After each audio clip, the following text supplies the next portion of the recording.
Bonjour, je m'appelle Mariam Traoré, Miss ERTM 2015, j'ai 22 ans et je suis étudiante en droit fiscal. Ce qui m'a poussée à me présenter à cette élection, c'est d'avoir l'envie de représenter le Mali. C'est une fierté pour moi de pouvoir représenter mon pays et bien sûr de réaliser un rêve. Depuis toute petite, j'ai toujours voulu être Miss et donc là, c'était l'occasion pour moi d'accéder à ce titre. Une immense fierté, on ne s'y attend pas. C'est vrai que c'est un moment auquel on rêve des milliers et des milliers de fois, mais quand ça nous arrive vraiment, ça semble surréaliste. Donc une extrême joie et vraiment une grande fierté.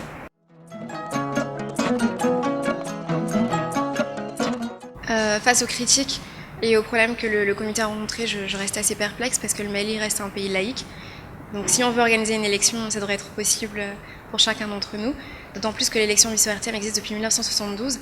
Et malgré la situation politique et économique du pays, c'est dommage qu'on ait eu à faire face à ces problèmes. Mais j'espère que grâce à mon mandat, grâce à ma bonne conduite, l'année prochaine, ce sera plus simple d'organiser cette élection. Je tiens à souligner également qu'en Côte d'Ivoire, les Miss défilent en maillot de bain. Nous, au Mali, on ne le fait pas. Il y a quand même un certain respect de la culture du pays et de la religion. Donc laissez-nous faire cette organisation, cette élection, et on ne va pas vous décevoir.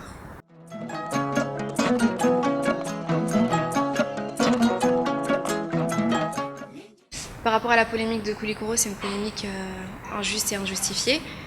Je suis avant tout malienne et la famille est originaire de Koulikoro, donc je vois pas pourquoi cette polémique existe, même je ne comprends pas. Et pour moi, être élue première dauphine Miss Mali France, c'est pas un échec mais une réussite.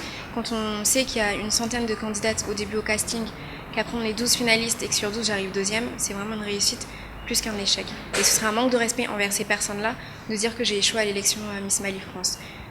La seule chose qui m'a empêchée de faire l'élection Miss ERTM quand j'ai été élue première dauphine Miss Mali France, c'est que l'élection Miss ERTM n'a pas été organisée. S'il n'y a pas d'élection, je ne peux pas me présenter.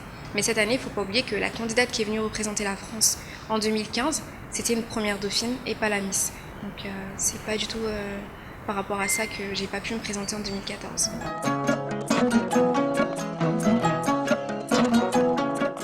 C'est vrai que j'ai été vachement félicitée par rapport à ce discours et ça me touche. Comme je dis, c'est bien plus qu'un discours, c'est un message de paix.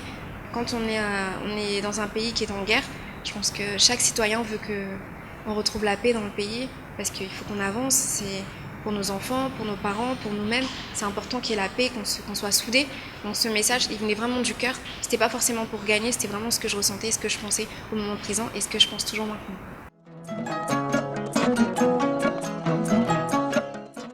En tant que Miss ERTM 2015, je vais réaliser une caravane qui ira dans les régions du Mali à la rencontre des personnes défavorisées. C'est vrai que la mission qui m'a été confiée cette année, c'est une mission de paix et de réconciliation nationale. Dans le cadre de cette mission, aller apporter mon soutien aux populations touchées par cette guerre, aux veuves de guerre, aux orphelins de guerre, et vraiment montrer à la population que je suis présente. C'est vrai que c'est facile de parler à travers la télé, mais quand on est sur le terrain, le message passera plus facilement que derrière une caméra. C'est vrai que c'est cette caravane qu'on va mener, dont le lancement aura lieu demain, avec l'émission Tempo Star notamment, un spot qui sera réalisé. Et j'invite l'ensemble des partenaires et sponsors qui sont intéressés par ce projet à nous rejoindre. Venez nous aider et voilà, ce projet c'est vraiment pour le Mali, pour les Maliens. J'ai besoin de vous, j'ai besoin de votre aide. Je vais participer à l'élection Miss FESPAM qui aura lieu en juillet, d'ici un mois. L'élection Miss Monde, c'est en cours. Et l'élection Miss CEDEAO s'il se décide à l'organiser tout simplement. La Miss est déjà mariée. Mon prochain challenge, c'est de devenir avocate, puisque c'est dans la continuité de mes études, de travailler, d'avoir des enfants, de fonder une famille, de me construire tout simplement, de devenir quelqu'un de bien. Voilà. Je ne sais pas si ce sont des rêves ou des envies, comme je l'ai déjà dit dans la précédente interview, c'est d'évoluer dans ce sens-là, de devenir une femme aboutie. Aux personnes qui aimeraient se présenter, je sais que c'est pas simple. Moi-même, j'ai beaucoup douté avant de me lancer. C'est de venir. Si c'est votre destin, vous l'aurez. Si c'est pas votre destin, vous l'aurez pas. Et ça ne dépend du Tout-Puissant. Mais si vous tentez pas, c'est sûr qu'en restant chez vous, vous serez jamais élu Miss, ça c'est sûr. Donc ayez confiance en vous, venez. Il faut croire en soi-même pour atteindre ce genre de titre. Et moi, mon parcours, c'est vrai que j'ai quitté la France, je suis venue ici. J'hésitais, mais il y a eu un homme qui m'a beaucoup aidée, Kodio, qui m'appelait tout le temps, qui me rassurait, qui me disait d'avoir confiance en moi justement, de ne pas hésiter de me lancer, et finalement ça a payé. Donc je vous donne le même conseil, venez, on vous attend. Pour l'élection de Koulikoro, ma crainte c'était le fait que je suis venue en retard, que toutes les candidates étaient déjà au point, qu'elles avaient répété pendant plusieurs jours, et que je suis arrivée la veille de l'élection. Est-ce que j'allais être suffisamment prête pour pouvoir gagner? Et après, c'est vrai que je ne sais pas danser, je ne sais toujours pas danser.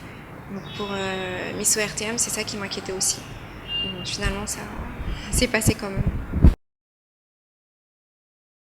Pour conclure, j'aimerais remercier toutes les personnes qui m'ont soutenue jusqu'à maintenant, l'ensemble du comité Miss Mali France, l'ensemble du comité Miss ORTM Koulikoro, Miss ORTM ici. J'aimerais remercier mon parrain, ma marraine, qui a vraiment beaucoup fait pour moi, qui est la femme du président de l'Assemblée nationale, Madame Rokia Touba, et son mari qui, voilà, depuis l'élection de Miss Koulikoro jusqu'à aujourd'hui, me soutiennent et continuent de me soutenir. J'aimerais remercier encore une fois Kodio, qui, voilà, ça a commencé par lui et tout au long de l'année, je pense que je ferais que ça, le remercier, parce que s'il ne m'avait pas poussé, j'en serais pas là. Remercier toute ma famille, mes amis, ceux qui me soutiennent. Voilà.